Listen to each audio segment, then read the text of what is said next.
नमस्कार मित्रों, मैं सत्यव्रत दास आपको मेरी YouTube channel the truth and philosophy में स्वागत करता हूं। आपने अक्सर लोगों को बोलते हुए सुना होगा कि सब मोह माया है, लेकिन सत्य तो यह है कि इस तरह के शब्दों का प्रयोग करने वाला ही माया से परिचित नहीं होते। असल में माया किसे कहते हैं, यह बहुत कम ही लोग जानते हैं, क्योंकि आजकल लोग आधुनिकता के नाम पे गलत जीवन जीते हैं।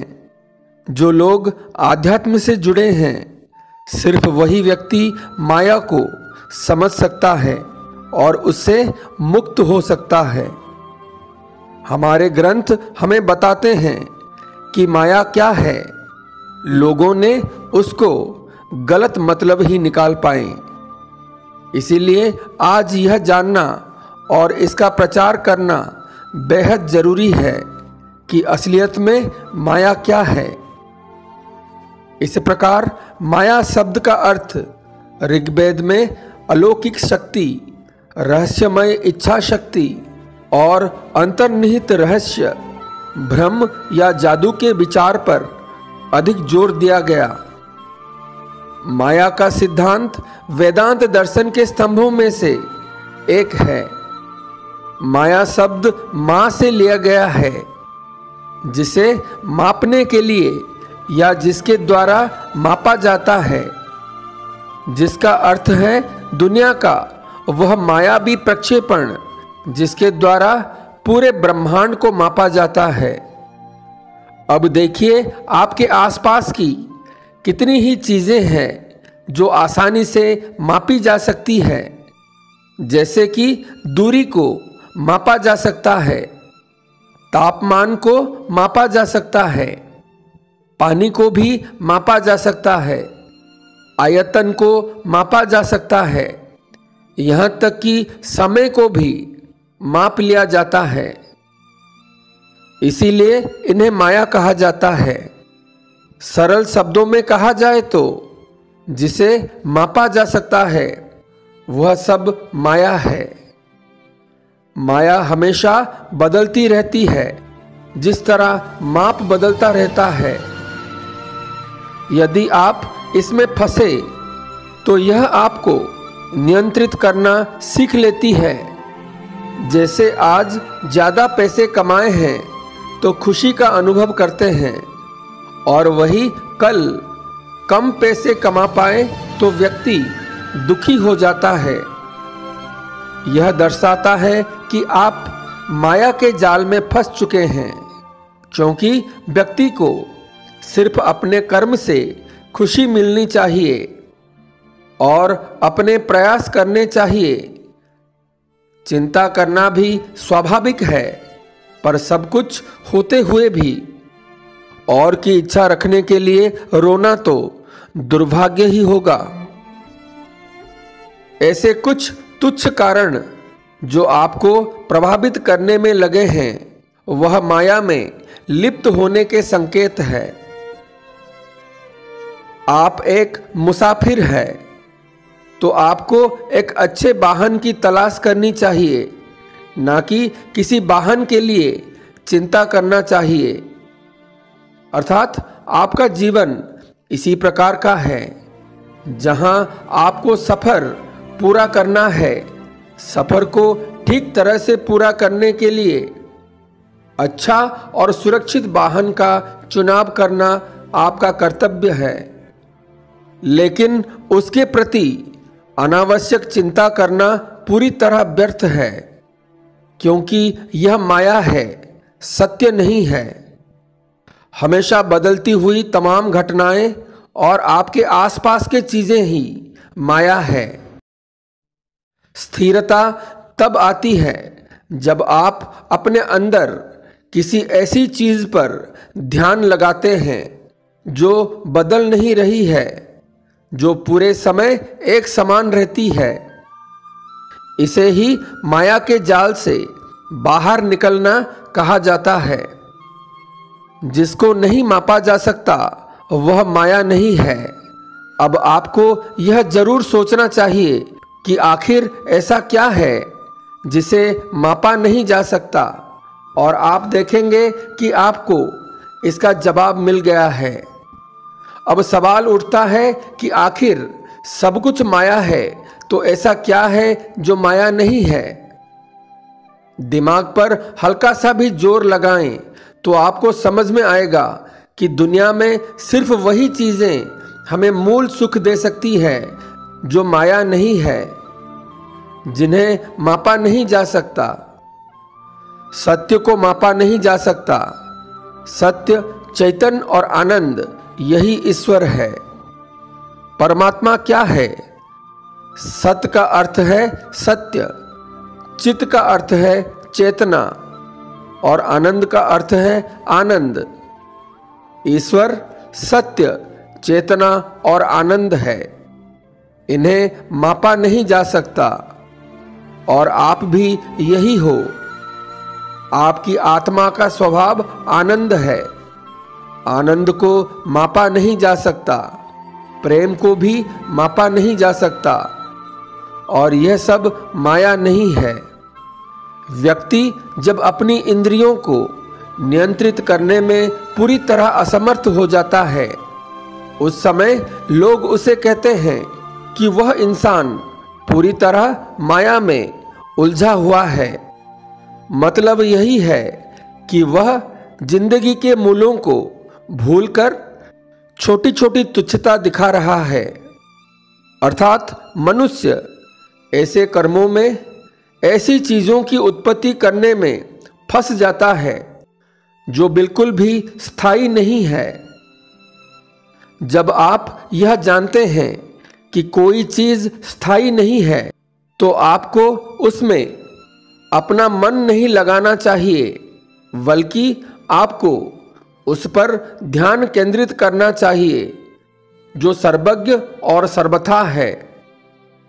ईशा उपनिषद हमें बताता है कि सच्चाई को ढकने वाला पर्दा सुनहरा, इतना समृद्ध, भड़कीला और चकाचौंध करने वाला है कि यह व्यक्ति के मन को आंतरिक सामग्री से दूर ले जाता है। लोग अज्ञान में रहते हैं और अपने आप को बुद्धिमान समझकर भटकते हैं। जैसे अंधे का ही नेतृत्व करते हैं। छांदोग्य उपनिषद हमें बताता है कि आत्मा ही एकमात्र वास्तविकता है। बाकी सब कुछ केवल एक शब्द, एक नियम और एक नाम है। बृहदारण्यक उपनिषद कहता है, माया के कारण भगवान को कई गुना माना जाता है। श्वेताश्वतर उपनिषद विशेष रूप से माया को प्रकृति से जोड़ता है, जब वह कहता है प्रकृति को माया और माया के शासक को स्वयं भगवान जानो। यह ईश्वर को मायापति के रूप में वर्णित करता है, जो अपनी शक्ति से इस संसार का निर्माण करता है। यहाँ यह दावा किया गया है कि महेश्वर यानी महान भगवान, जिन्हें इस उपनिषद में शिव के रूप में पहचाना गया है, बाद में भक्तिपूर्ण हिंदू धर्म विशेष देवताओं को उसकी पूजा की एकमात्र वस्तु के रूप में मानने लगा। मुख्य रूप से भगवान शिव और विष्णु और उनके कार्यों को माया के संचालन के उदाहरण के रूप में बताते हैं। माया को हिंदू आस्तिकता के द्वारा भगवान के स्त्री पहलू का एक अनिवार्य हिस्सा माना जाता है और इसे उसकी शक्ति या ऊर्जा कहा जाता है। माया के इस रूप को महामाया यानी महान माया के रूप में व्यक्त किया गया है, जो भौतिक दुनिया के निर्माण के लिए जिम्मेदार एक महान देवी है। माया के इस पहलू को देवी मां के रूप में भी देखा जाता है। उपनिषदों और भगवत गीता के अनुसार माया प्रकृति की स्वभाव को कहते हैं। एक बाह्य जीवन का स्वभाव है और दूसरा अभ्यंतर स्वभाव है। बाहरी प्रकृति क्षर सृष्टि के रूप है। 5 महाभूत मन, बुद्धि, अहंकार को अपरा प्रकृति कहा है। दूसरी ओर जीव रूप, जिसे हम जीवात्मा कहते हैं, वो परा प्रकृति है। इसके आगे स्वयं ईश्वर है, जो अव्यय पुरुष है, जिसे हम आत्मा या ब्रह्म कहते हैं। प्रकृति को त्रिगुणी कहा गया है। प्रत्येक व्यक्ति का स्वभाव प्रकृति के अधीन है, जो 3 प्रकार का होता है। उन्हें सत्व, रजस, तमस गुण कहते हैं, क्योंकि प्रत्येक कर्ता ही त्रिगुणी रहता है। अतः उसके कर्म भी इसी तरह 3 प्रकार के हो जाते हैं। चौथा स्तर तो प्रकृति से पार है। 5 महाभूत, सभी इंद्रियां और इंद्रियों के विषय, मन, बुद्धि, अहंकार, जीवात्मा सहित सब कुछ क्षेत्र ही है। भगवान कृष्ण जो सभी में आत्मा स्वरूप वास करते हैं, उन्हें क्षेत्रज्ञ या पुरुष कहते हैं। त्रिगुण का प्रभाव क्योंकि प्रत्येक जीवों के कर्मों में दिखाई पड़ता है, अतः कहा जाता है कि प्रकृति ही जीवन को चलाती है। वास्तव में तो सृष्टि ब्रह्म और माया ही रचते हैं। प्रकृति का प्रभाव इंद्रियों पर पड़ने से सभी विषयों के बारे में निर्णय बदल जाता है। आसक्ति, सुख दुख के प्रभाव त्रिगुणात्मक ही है। जहां कुछ नहीं है, वहां ये गुण कुछ ना कुछ दिखाते रहते हैं। जैसे दीपक के आगे जिस रंग का कांच या कागज रख देंगे, तो प्रकाश भी उसी रंग का होकर दिखाई पड़ेगा। तीनों गुणों भी अलग अलग रंगों के कांच हैं, जो आत्मा को घेरे रहते हैं तथा मिथ्या दृष्टि पैदा करते हैं। अर्जुन के विषाद का जितना विवरण प्रथम अध्याय में किया है, वह सारा प्रकृति द्वारा जन्मा था। प्रकृति की भूमिका जीवन को जटिल बना देती है। 84 लाख योनि के निर्माण में इस प्रकृति की मूल भूमिका है। प्रकृति ही फलों के इच्छा के साथ कर्म करने को प्रेरित करती है। फल प्राप्ति ही पुनर्जन्म और भोग योनियों के निर्माण का मुख्य सूत्र है।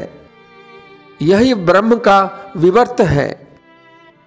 यहां श्री कृष्ण कह रहे हैं कि प्रकृति में स्थित पुरुष ही प्रकृति से उत्पन्न त्रिगुणात्मक पदार्थों को भोगता है।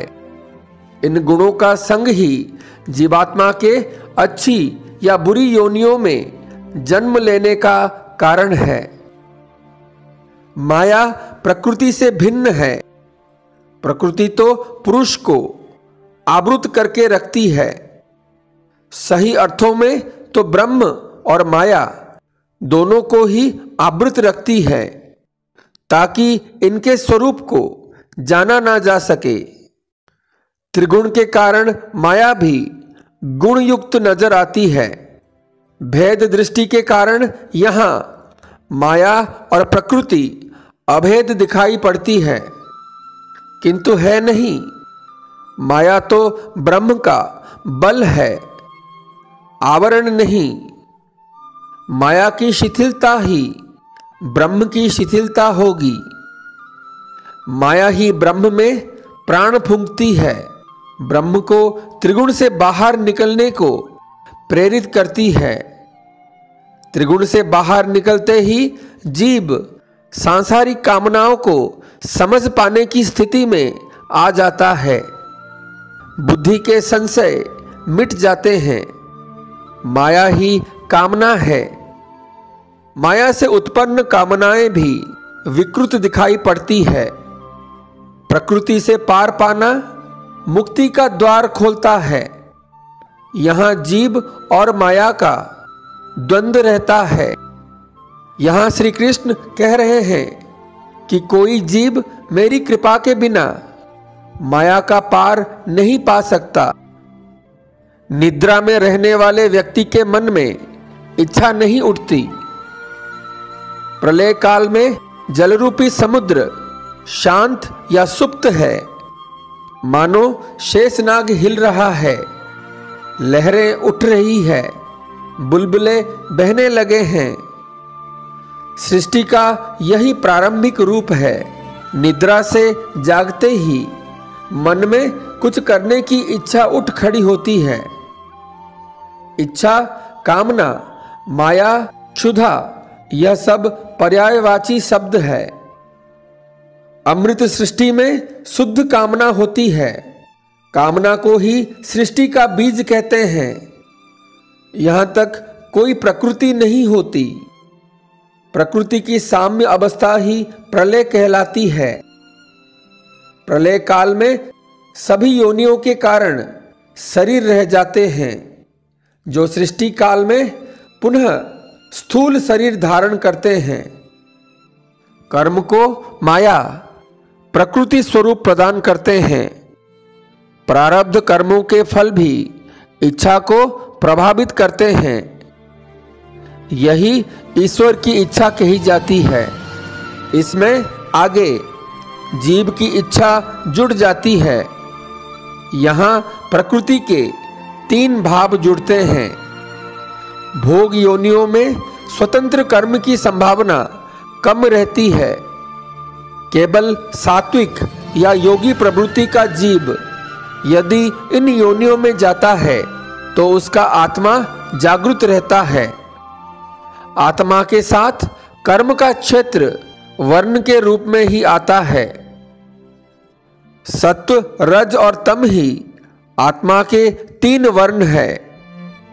अब यह जीव किसी भी योनि में जाए, इसका वर्ण सूक्ष्म शरीर में साथ रहेगा।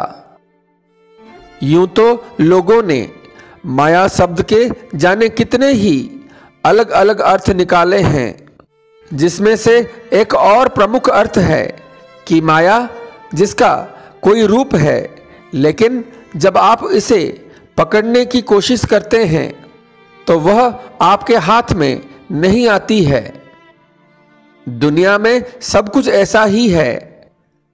आपको कोई चीज बड़ी सुंदर लगती है, आपको आकर्षित करती है और आप उसके लिए तड़पने लगते हैं। यहां तक कि यदि वह नहीं मिलती है तो लोग आत्महत्या भी कर लेते हैं। लेकिन सत्य इन सब से परे है। सत्य यह है कि माया बदलती रहती है और जब आपको कोई ऐसी चीज मिल जाती है जिसे पाने के लिए आप बेहद जिज्ञासु थे, तो बाद में वह चीज आपको खराब लगने लगती है। आपकी नजरों में उसकी कीमत कम होने लगती है और धीरे धीरे आप देखते हैं कि आपके नजरों में उसकी सुंदरता पूरी तरह खत्म हो गई। तो इस बात का निष्कर्ष यही है कि वह माया है जो आपको आकर्षित करने का काम करती है, आपसे दूर रहकर आपको विचलित करने का काम करती है। और यदि आप उसे गलती से हासिल भी कर लेते हैं तो वह अपना रूप बदलकर किसी और वस्तु में समाने लगती है और फिर आप उसके पीछे दौड़ने लग जाते हैं। जो कुछ भी आपको विचलित करता है, भले ही वह कोई चीज हो या इंसान, तो आपको यह समझना चाहिए कि यह माया है और इसका काम आपके मूल लक्ष्य से भटकाना है। इसके अतिरिक्त माया आपको कोई संतुष्टि नहीं देगी। माया आपको अपने सुंदरता के जाल में फंसा लेती है और एक बार फंसने के बाद व्यक्ति कई तरह के दुख भोगता रहता है। जो आप किसी चीज को बहुत सुंदर देखते हैं और आप उसे अपने पास रखने की कोशिश भी करते हैं। जिस क्षण आप इसे धारण करते हैं, आप पाते हैं कि सुंदरता चली गई है। आपको लगता है कि खुशी बाहर है और आप इसके पीछे भागते रहते हैं। और जब आप वहां पहुंचते हैं तो वहां कोई खुशी या कोई संतुष्टि नहीं होती। होता है तो सिर्फ दुख। यदि आप खुद से संतुष्ट हैं, अपने भीतर से स्थिर और संतुष्ट हैं, तो दुनिया की सभी खास चीजें आपकी तरफ आकर्षित होती है।